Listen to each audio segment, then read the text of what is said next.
We have the author of this book, Posture Makeover. Michelle Joyce is here in the studio with us. I found myself having to sit straighter as you came in this morning. Everyone gets really paranoid around me. Like, oh, what am I doing wrong?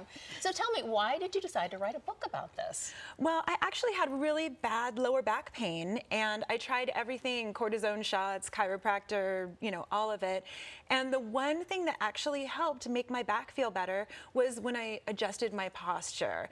And it was great because it was actually the free thing, and I was spending a fortune trying to feel better. It sounds so simple, but posture is an important thing. I know we always hear that, but maybe we don't take it as seriously as we should. Well, yeah, I think people think of posture as something that makes you look good and look confident, and it's something you do for show. And they don't really think about how posture keeps you from having achy, tense muscles. Because when you think about it, if you're hunched over like this, your muscles are doing all the work of holding your head up so it doesn't go like that. But when you're sitting up, you're just stacked on your bones. Your muscles can relax. So I always think that I need to throw my shoulders back more, but it's more than that, isn't it? Is it this whole core area we've got to be thinking about? It is. It is. There are a lot of misconceptions about good posture. When people say throw their shoulders back, they think that sitting really tense and tight is the way to go. But actually, good posture is about relaxation and just setting yourself up properly. So a lot of people sit kind of on their tailbone when they're in a chair.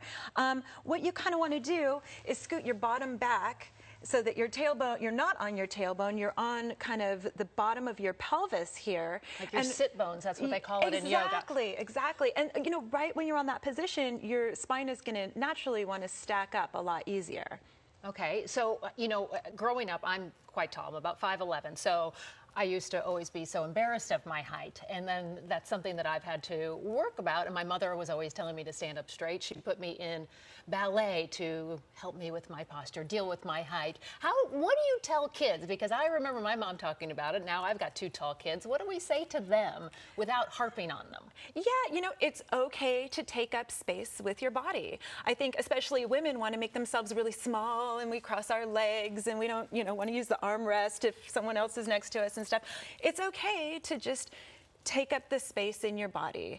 And I think that if you're tall, be tall. That's okay. So we're looking at some tips right there. You mentioned the tailbone and lengthening the back of your neck, because I think especially with a lot of phones and stuff these days, we always have our head down, don't we?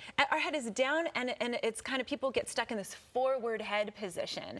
And so when your head is forward, there's a kink in the back of your neck at the bottom of your skull here. So if you tuck your chin and lengthen the back of your neck, you're actually putting yourself in a much better position. And it's much more natural to do that through relaxation than pulling yourself, into that position. I can't believe you wrote a whole book on this, because you just found it so important to you. You wanted to share it with others? Absolutely. When I was first trying to figure out how to make my back pain better, I was looking everywhere, and there were little nuggets of information everywhere, but I actually compiled them all together in one place. It's the book I wish I had. So I know people are thinking this is something that's easy to do, an easy fix, right? It takes a little bit of practice, but it's a lot easier than most people think. People think it's about willpower and stamina and strength, and you're going to sit like this all day and that's good posture. But it's not. It's actually once you get used to it, you find it's a lot more comfortable in your body, and I prefer it now to slouching. Slouching feels uncomfortable. It's just about training your body to rethink things. Yeah. All right. Michelle, thanks for taking the time to talk about this with us this morning. For more information, you can head to posturemakeover.com. And we will be right back after this. Keep it here.